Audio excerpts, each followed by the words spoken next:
बरकत चाहिए? बरकत चाहिए? किसको चाहिए? सबको चाहिए। लेकिन हर चीज को लेने का एक तरीका होता है। जब तक हम उस तरीके को फॉलो नहीं करेंगे, हम कुछ हासिल नहीं कर पाएंगे। खामोशी इख्तियार करें, किसी को खामोश ना करवाएं, आप खुद खामोश होते जाएं। जहां जहां पर आप बैठे हैं वहां पर खामोशी इख्तियार कर लें। आप छोड़ दें, ये खुद ही हो जाएंगे। आप सब अपनी अपनी जगह पर जहां भी हैं, आप खड़े हैं, बैठे हैं, अपने ताल्लुक को खुदा के साथ जोड़ने की कोशिश करें। अगर बरकत चाहिए, अगर नहीं चाहिए तो फिर आने का फायदा कोई नहीं था। आप आए हैं, आए हैं, गर्मी में बैठे हैं, कुछ हासिल नहीं करके जाएंगे तो वक्त जाया करके जाएंगे। तो जरूर है कि हम यहाँ से कुछ लेकर जाएं। हम अपने सरों को झुकाएं और दुआ मांगें।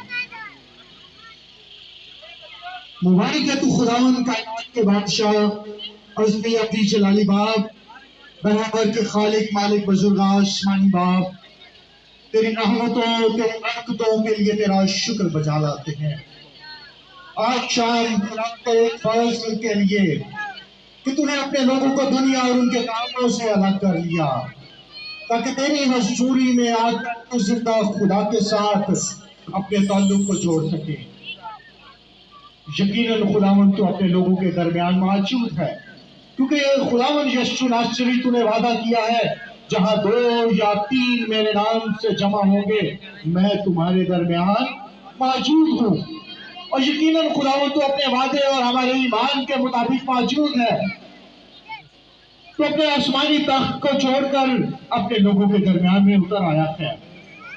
और आज शाम खुदावंद तेरे लोग खाली ना जाएं, हर तरह की बीमारी से शिफा हासिल करने, गुनाहों से मखलसी और निजात हासिल कर लें। आज इनकी जिंदगियों के बंधन टूट जाएं, तेरे लोग आजाद किए जाएं, क्योंकि खुदावंद तू जब उतर आता है तो यकीनन मौजूजात होते हैं। आज खुदावंद तेरे लोग तेरी हजूरी से बरकत हासिल करके जाएं। खुदा तू कादिर मुतलिक है, तो अपने लोगों को